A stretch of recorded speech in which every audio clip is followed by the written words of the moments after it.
लाल शर्मा नंद academy में आप सभी का स्वागत करता हूं। आज की वीडियो में मैं बात करूंगा ह्यूमन डाइजेस्टिव सिस्टम के बारे में। मानव पाचन तंत्र क्या होता है, मानव पाचन तंत्र में कौन कौन से अंग होते हैं तथा कौन कौन सी ग्रंथियां होती हैं, उन ग्रंथियों से कौन कौन से एंजाइम पाचन में सहायक होते हैं, ये सब हम इस वीडियो में डिस्कस करेंगे। वीडियो शुरू करने से पहले मैं आपसे फिर रिक्वेस्ट करता हूं कि चैनल को लाइक, सब्सक्राइब, शेयर और बेल आइकन ज़रूर प्रेस करें ताकि सही समय पे आपको नोटिफिकेशन मिलती रहे। यहाँ से चित्र में आप देख सकते हैं कि यह एलिमेंट्री कैनल का फिगर है। एलिमेंट्री कैनल यानी आहार नाल, मुख से लेकर एनस तक जितने भी पाचन तंत्र के अंग होते हैं उन सबको एलिमेंट्री कैनल यानी आहार नाल कहते हैं। पहला भाग हो गया माउथ। यहाँ से देख सकते हैं माउथ में सब मैंडिबुलर, सबलिंगुअल और पैरोटिड ग्लैंड, ये तीनों लार ग्रंथियाँ होती हैं। मुख से भोजन में लार मिक्स होती है। उसके बाद ग्रास नली यानी ईसोफेगस, ग्रास नली में यानी ग्रसिका में भोजन क्रमाकुंचन गति के द्वारा स्टोमक यानी आमाशय तक पहुंचता है। यहाँ पे लीवर है, लीवर के नीचे गाल ब्लैडर होता है जिसे पित्ताशय कहते हैं। पित्ताशय से पित्त रस निकलता है। यहाँ पे छोटी आंत होती है। छोटी आंत और आमाशय, आमाशय के बाद छोटी आंत आती है। छोटी आमाशय के बाद जो छोटी आंत आती है उसको ग्रहणी कहते हैं। ग्रहणी में पैंक्रियाटिक जूस यानी अग्नाशयी रस और गाल ब्लैडर से पित्त रस आकर मिलता है, इसीलिए छोटी आंत में भोजन का संपूर्ण पाचन होता है। ये किनारे बड़ी आंत है। बड़ी आंत के 3 भाग होते हैं, सीकम, कोलन और रेक्टम। जितने भी हमने इन पार्ट को देखा, इसका हम कंप्लीट डिस्कशन आगे की वीडियो में करेंगे। आइए देखते हैं। डाइजेशन सिस्टम, पाचन तंत्र। डाइजेशन क्या होता है? Digestion is a catabolic process. Catabolic process means a process where large molecules breaks into small molecules and energy release. Means ऐसा प्रोसेस जिसमें एनर्जी रिलीज होती है बड़े अणुओं के ब्रेक होने से छोटे अणुओं में, उसे कैटाबॉलिक प्रोसेस कहते हैं। जैसे कार्बोहाइड्रेट्स मोनोसैकेराइड में, फैट फैटी एसिड में तथा प्रोटीन एमिनो एसिड में। डाइजेशन के कुछ प्रोसेस होते हैं। डाइजेशन जो एक प्रोसेस होता है वह कई स्टेप्स में कंप्लीट होता है, जिसमें ingestion, salivation, propulsion, digestion, absorption और एसाइमुलेशन। मीन्स सबसे पहले भोजन को मुख में रखते हैं, फिर उसमें लार मिक्स होती है, फिर क्रमाकुंचन गति के द्वारा भोजन आमाशय तक पहुंचता है, फिर आंत में इसका पाचन होता है, फिर इसका एब्जॉर्प्शन होता है। एब्जॉर्प्शन मीन्स जिसमें जो इसमें महत्वपूर्ण तत्व होते हैं यानी न्यूट्रिएंट्स होते हैं, उन सबका एब्जॉर्प्शन होता है। और एसाइमुलेशन यानी मल का परित्याग होकर जो वेस्ट होता है वो बाहर निकल जाता है। हमारे शरीर में पाचन मुख से प्रारंभ हो जाता है। कार्बोहाइड्रेट का पाचन मुख में हो जाता है। आहार नाल की कुल लंबाई लगभग 33 फीट होती है। Human digestive organ and enzyme. Elementary canal, कुछ देर पहले हमने पढ़ा एलिमेंट्री कैनल क्या होता है। एलिमेंट्री कैनल के कितने भाग होते हैं? पहला मुख, दूसरा ग्रसिका ग्रसनी, इसी को ओशियोफेगस भी बोलते हैं, तीसरा आमाशय यानी स्टोमक, चौथा छोटी आंत यानी स्मॉल इंटेस्टाइन। स्मॉल इंटेस्टाइन के 3 भाग होते हैं, डेडुनम, जेजुनम और इलियम। पांचवा बड़ी आंत। बड़ी आंत के भी, बड़ी आंत यानी लार्ज इंटेस्टाइन, इसके भी 3 भाग होते हैं, सीकम, कोलन और rectum. Accessory organ and digestive gland, पाचन में सहायक अंग और पाचक ग्रंथियाँ। पहला टीथ, फिर टंग, सैलिवरी ग्लैंड यानी दांत, जीभ, लार ग्रंथियाँ, लीवर यानी यकृत, पैंक्रियाज यानी अग्नाशय, गाल ब्लैडर यानी पित्ताशय। एलिमेंट्री कैनल का पहला भाग है मुख। मुख में पहला है दांत। दांत एक बचपन में आता है जिसे मिल्की टीथ कहते हैं। दूसरा परमानेंट टीथ जो 7 वर्ष की उम्र के बाद यानी 6 से 7 वर्ष की उम्र के बाद आता है। मिल्की टीथ टूटने के बाद जो दांत आता है उसे परमानेंट टीथ कहते हैं। मनुष्य में दांत 4 प्रकार के होते हैं, कृंतक, इंसेसर यानी काटने का दांत, कैनाइन यानी फाड़ने का दांत, अग्रचर्वणक यानी प्री मोलर और चर्वणक यानी मोलर चबाने का दांत। जो वयस्क होते हैं उसमें इंसेसर, कैनाइन, प्री मोलर और मोलर क्रमशः 2, 1, 2, 3 होते हैं, तथा बच्चों में इंसेसर 2, कैनाइन 1, प्री मोलर 0 और मोलर 2 होते हैं। यहाँ से फिगर में आप देख सकते हैं कि जो मनुष्य का दांत, हम सब जानते हैं कि मनुष्य का दांत द्विबार दंती होता है। जैसे यह निचला जबड़ा हो गया और ऊपर का जबड़ा हो गया। नीचे के जबड़े में दो सेट दांत होते हैं। पहले वाले में दो कृंतक हो गया, एक रत्नक, दो अग्रचर्मणक और तीन चर्मणक। इसी प्रकार से दूसरे साइड भी इसी प्रकार से दांतों का विन्यास होता है। फिर ऊपर भी इसी प्रकार से होता है। तो इस प्रकार से अगर हम ऐड करेंगे तो वयस्कों में जो मनुष्यों के दांतों की संख्या होती है वह 32 होती है तथा बच्चों में दांतों की संख्या 20 होती है। इसको हम यहाँ से देख सकते हैं, 2 + 1 + 2 + 3 = 8 × 4 = 32। बच्चों में 2 + 1 + 2 यानी 5 × 4 = 20, यानी बच्चों में दांतों की कुल संख्या 20 होती है। जो मिल्की टीथ होता है वह 20 होता है।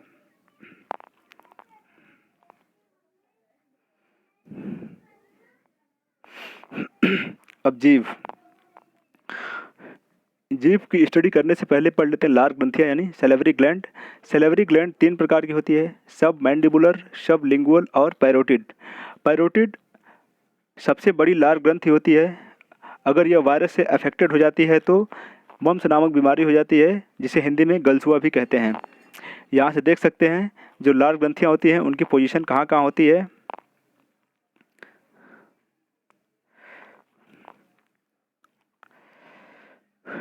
सैलिवरी ग्लैंड से लार का स्राव होता है जिसका पीएच मान 6.6 to 6.7 होता है। 24 घंटे में लार ग्रंथियों द्वारा लगभग 1.5 लीटर लार का स्राव होता है। लार में लगभग 90 से 95% तक जल होता है। लार हल्का अम्लीय होता है। लार में 2 प्रकार के एंजाइम होते हैं। टाइलिन स्टार्च का पाचन करता है, यह भोजन को मीठा बनाता है। लाइसोजाइम यह भोजन में उपस्थित हानिकारक बैक्टीरिया को मारता है। लाइसोजाइम को जीवाणुनाशक एंजाइम भी कहते हैं। कुछ महत्वपूर्ण तथ्य यहाँ पे देख लेते हैं। अक्लदांत यह 25 वर्ष की उम्र में आता है, जिसका कोई उपयोग नहीं होता है। चूहा कुतरने के लिए कृंतक दांत का प्रयोग करता है। हाथी का कृंतक दांत ही बाहर निकला होता है। हमारे दांतों की ऊपरी परत इनेमल की बनी होती है, जो हमारे शरीर की सबसे कठोरतम भाग होती है। यहाँ से जीभ में जो श्वेत कणिकाएँ यानी टेस्ट बड्स होती हैं उनके बारे में जान लेते हैं। जो अग्र भाग होता है यानी ये वाला भाग, यह मीठा होता है। इसके अगल बगल नमकीन होता है। मध्य भाग खट्टा होता है और जो पश्च भाग होता है वह कड़वा होता है।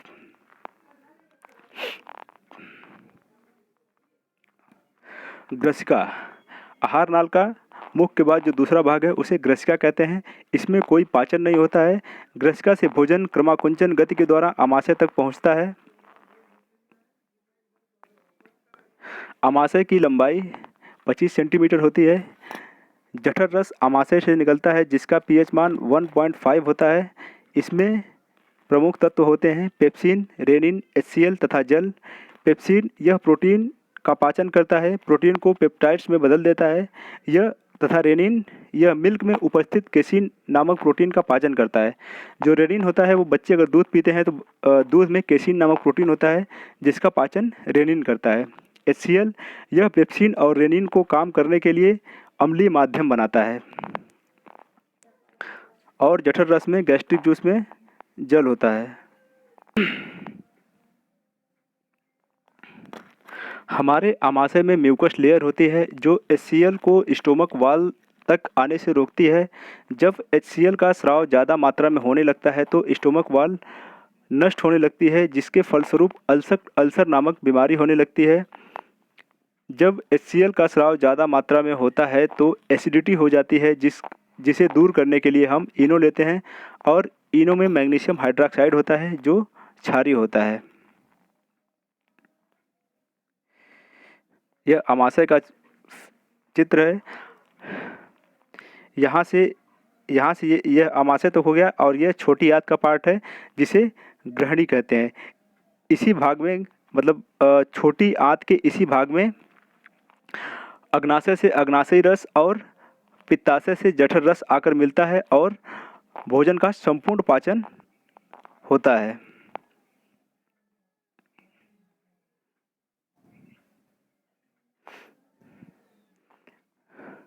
वीडियो आगे शुरू करने से पहले मैं आपसे फिर रिक्वेस्ट करता हूं कि चैनल को लाइक, सब्सक्राइब, शेयर और बेल आइकन ज़रूर प्रेस करें। छोटी आंत, एलिमेंट्री कैनल का अगला भाग है छोटी आंत यानी स्मॉल इंटेस्टाइन। छोटी आंत में सबसे पहले ग्रहणी में अग्नाशयी रस यानी पैंक्रियाटिक जूस और पित्त रस आकर मिलता है। जैसा कि हमने पहले अभी बात किया था कि ग्रहणी में जो पैंक्रियाटिक जूस और गॉल ब्लैडर से पित्त रस आकर मिलता है, यही कंप्लीट पाचन का काम करते हैं। अग्नाशयी रस में कार्बोहाइड्रेट, वसा और प्रोटीन तीनों का पाचन होता है, इसलिए इसे कंप्लीट डाइजेस्टिव जूस कहते हैं। यानी जो अग्नाशय से अग्नाशयी रस आता है वह तीनों का पाचन करता है, यानी कार्बोहाइड्रेट, वसा और प्रोटीन तीनों का पाचन करता है, इसीलिए हम इसे कंप्लीट डाइजेस्टिव जूस कहते हैं। यकृत से निकलने वाला बाइल जूस वसा का पाचन करता है जो क्षारीय होता है। बाइल जूस में किसी प्रकार का एंजाइम नहीं पाया जाता है। छोटी आंत की कुल लंबाई 22 फीट होती है।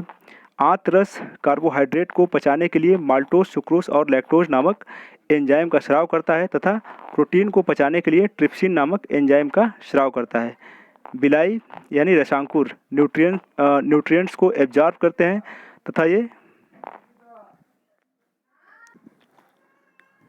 पुनः देखते हैं। बिलाई यानी रसांकुर न्यूट्रिएंट्स को एब्जॉर्ब कर लेते हैं तथा ये न्यूट्रिएंट्स को ब्लड में मिला देते हैं और ब्लड के द्वारा शरीर के विभिन्न भागों तक पहुंचा देते हैं। अब बात करते हैं पित्त रस यानी गॉल ब्लैडर से पित्त रस जो निकलता है उसकी बात करते हैं, यानी पित्ताशय से पित्त रस निकलता है। इसका मान 7.7 होता है, यानी पित्त रस का जो पीएच मान होता है वो 7.7 होता है। यह एक क्षारीय होता है। पित्त रस का स्राव यकृत द्वारा किया जाता है। बिलिरुबिन के कारण इसका रंग पीला तथा बिलिरुबिन के कारण इसका रंग पीला तथा बिलिरुबिन के कारण इसका रंग हरा होता है। बाइल पिगमेंट बिलिरुबिन और बिलिरुबिन आरबीसी के नष्ट होने से बनते हैं। आरबीसी नष्ट होता है प्लीहा में। यदि आरबीसी ज़्यादा नष्ट होने लगे तो हमारे शरीर में बिलिरुबिन और बिलिरुबिन की मात्रा ज़्यादा हो जाती है, जिससे हमारा शरीर ग्रीनिश येलो हो जाता है, जिससे पीलिया नामक बीमारी हो जाती है। यदि पीलिया का सही समय पर इलाज नहीं हुआ तो यह हेपेटाइटिस बी हो जाती है। हेपेटाइटिस में कई प्रकार के वायरस होते हैं। Hepatitis A, hepatitis B, hepatitis C, hepatitis D, यानी कई प्रकार के होते हैं, लेकिन भारत में हेपेटाइटिस बी के मरीज सबसे ज़्यादा मात्रा में पाए जाते हैं। यह है छोटी आंत का भाग। पहला है डेडुनम यानी ग्रहणी, इसी में पैंक्रियाटिक जूस और पित्त रस, यह बहुत महत्वपूर्ण है क्योंकि ग्रहणी में ही पैंक्रियाटिक जूस और बाइल जूस आके मिलते हैं। दूसरा भाग है जेजुनम, तीसरा भाग है इलियम। इलियम के बाद आता है बिलाई, जहाँ से इम्पॉर्टेंट न्यूट्रिएंट्स यानी महत्वपूर्ण तत्वों का एब्जॉर्प्शन होता है। लार्ज इंटेस्टाइन यानी बड़ी आंत। बड़ी आंत का पहला भाग है सीकम। बड़ी आंत को छोटी आंत से जोड़ता है तथा छोटी आंत से अनपचे भोजन को बड़ी आंत तक पहुंचाता है। जो आमाशय में पचा हुआ भोजन होता है उसे काइम कहते हैं। लार्ज इंटेस्टाइन का दूसरा भाग है कोलन। अनपचे भोजन से जल का अवशोषण करता है। ई कोलाई नामक जीवाणु बड़ी आंत की रक्षा करते हैं। जब हम दूषित जल तथा भोजन का सेवन करते हैं तो ई कोलाई जीवाणु नष्ट हो जाते हैं और जल का पाचन नहीं हो पाता, इसलिए हमें दस्त हो जाती है। यह है लार्ज इंटेस्टाइन का फिगर। यहाँ से आप देख सकते हैं सीकम, कोलन और रेक्टम इसके महत्वपूर्ण भाग है।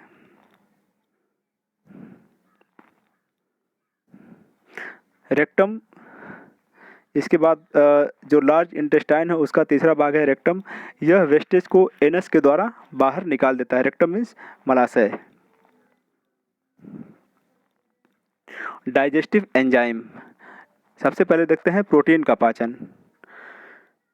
प्रोटीन को पेप्सिन और रेनिन पेप्टाइड्स में बदल देते हैं। यहाँ से देख सकते हैं प्रोटीन को पेप्सिन और रेनिन पेप्टाइड्स में बदल देते हैं। रेनिन दूध में उपस्थित कैसीन नामक प्रोटीन का पाचन करता है। पेप्टाइड्स को ट्रिप्सिन पेप्टॉन्स में बदल देते हैं। ट्रिप्सिन और क्रायोट्रिप्सिन अग्नाशयी रस में मिलते हैं। पेप्सिन और इरिप्सिन अमीनो एसिड में बदल देते हैं। एंजाइम आंत रस में मिलता है। वसा का पाचन। वसा का पाचन छोटी आंत में पित्त रस के द्वारा होता है, जिसमें कोई एंजाइम नहीं पाया जाता, लेकिन लाइपेज नामक एंजाइम जो अग्नाशयी रस में पाया जाता है वसा के पाचन में मदद करता है। यह अति महत्वपूर्ण है, इसको इम्पॉर्टेंट लिख देते हैं यहाँ से। वसा के पाचन में कोई एंजाइम सीधे उत्तरदायी नहीं होता है। पाचन तंत्र यहीं समाप्त होता है। पाचन तंत्र से रिलेटेड जितने भी महत्वपूर्ण प्रश्न हैं उसका एक सेट इसके आगे वाली वीडियो में बनेगी। अगर वीडियो में आपको कुछ सीखने को मिला हो तो चैनल को लाइक, सब्सक्राइब, शेयर ज़रूर करें। धन्यवाद।